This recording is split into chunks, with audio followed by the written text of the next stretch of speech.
नमस्कार. कधी विचार केलाय की आपण ज्या महाराष्ट्रात राहतो तो नेमका कसा घडला आहे? त्याचे समुद्रकिनारे, ते उंच पर्वत आणि ते विस्तीर्ण पठार, हे सगळं कसं तयार झालं असेल? चला, आज आपण महाराष्ट्राच्या भूमीची एक सफर करणार आहोत.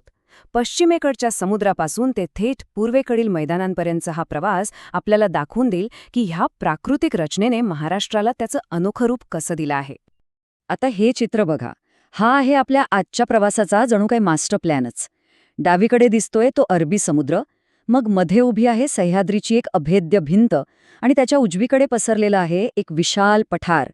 म्हणजे महाराष्ट्राचे तीनही मुख्य प्राकृतिक विभाग या एकाच चित्रात आपल्याला अगदी स्पष्ट दिसतात. तर मग आपला प्रवास कसा असणार आहे?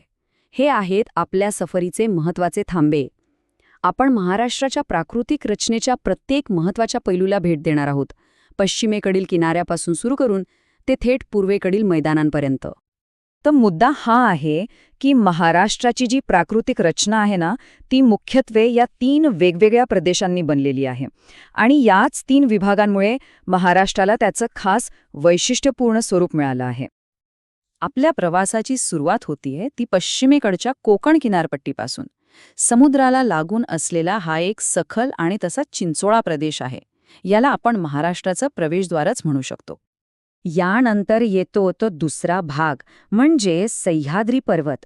याला खरं तर राज्याचा कणा म्हणतात, कारण ही एक अशी प्रचंड पर्वतरांग आहे जी हवामान आणि पाण्यासारख्या महत्त्वाच्या बाबतीत राज्याला अक्षरशः दुभागते. आणि तिसरा, जो सगळ्यात मोठा भाग आहे, तो म्हणजे महाराष्ट्र पठार.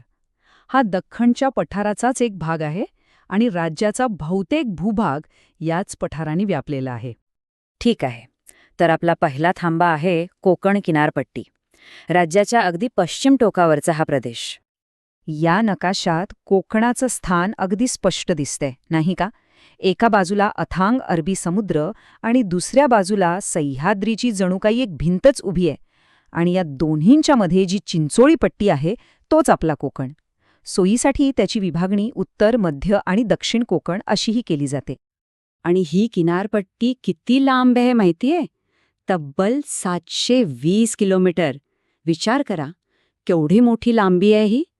याच लांब किनारपट्टीमुळे राज्याच्या सागरी व्यापाराला आणि संस्कृतीला एक वेगळीच ओळख मिळाली आहे. आता हे 720 किलोमीटरचं अंतर वेगवेगळ्या जिल्ह्यांमध्ये विभागलेलं आहे. यात सर्वात जास्त समुद्रकिनारा लाभला आहे तो रत्नागिरी जिल्ह्याला. एकट्या रत्नागिरीला तब्बल 237 किलोमीटर लांबीचा समुद्रकिनारा आहे. चला, आता कोकण सोडून आपण पूर्वेकडे जाऊया. आता आपल्याला चढायचा आहे तो सह्याद्री पर्वत, ज्याला पश्चिम घाट असंही म्हणतात.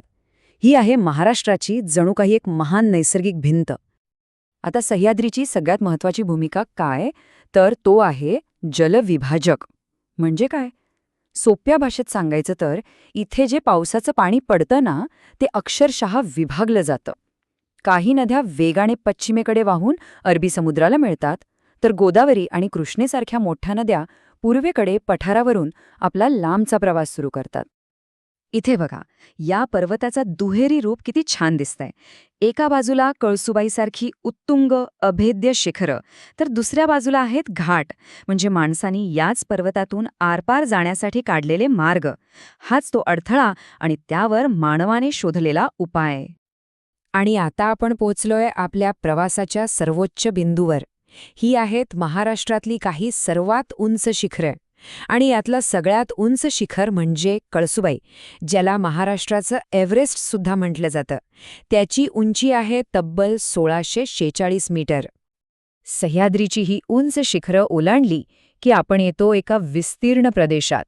हा आहे महाराष्ट्र पठार, ज्याने राज्याचा सगळ्यात जास्त भूभाग व्यापलेला आहे. सह्याद्रीच्या पूर्वेकडे नजर टाकली की महाराष्ट्राचं खरं विशाल स्वरूप दिसतं. हे विस्तीर्ण पठार मोठ्या दख्खन पठाराचाच एक भाग आहे. राज्याच्या पूर्व टोकापर्यंत हेच पठार पसरलेलं आहे. आता हे किती मोठं आहे हे आकड्यांमध्ये कसं सांगणार? तर असं समजा की महाराष्ट्राचा जो नकाशा आहे ना, त्यातला जवळपास 90% भाग फक्त आणि फक्त ह्याच एका पठाराने व्यापलाय. खरंच अविश्वसनीय आहे हे. चला, आता आपण आपल्या सफरीच्या शेवटच्या टप्प्यात आलो आहोत. आता आपण हे बघणार आहोत की या विशाल पठाराला नक्की आकार कोणी दिलाय, त्याचं स्वरूप कशामुळे घडलंय. या पठाराला जीवन कोण देतं, तर पुन्हा एकदा सह्याद्रीच. कारण महाराष्ट्राच्या जीवनवाहिन्या म्हणजे गोदावरी आणि कृष्णा ह्याच नद्या सह्याद्रीत उगम पावतात आणि मग पठारावरून पूर्वेकडे शेकडो किलोमीटरचा प्रवास करतात. आता पठार म्हणजे नुसती सपाट जमीन नाहीये. त्यावर अशा पूर्व-पश्चिम पसरलेल्या लहान मोठ्या डोंगर रांगा आहेत. आणि याच रांगांमुळे वेगवेगळ्या नद्यांची खोरी तयार झाली आहेत, ज्यामुळे पठाराला एक विशिष्ट रचना मिळाली आहे. हे बघा, जरा जवळून पाहूया.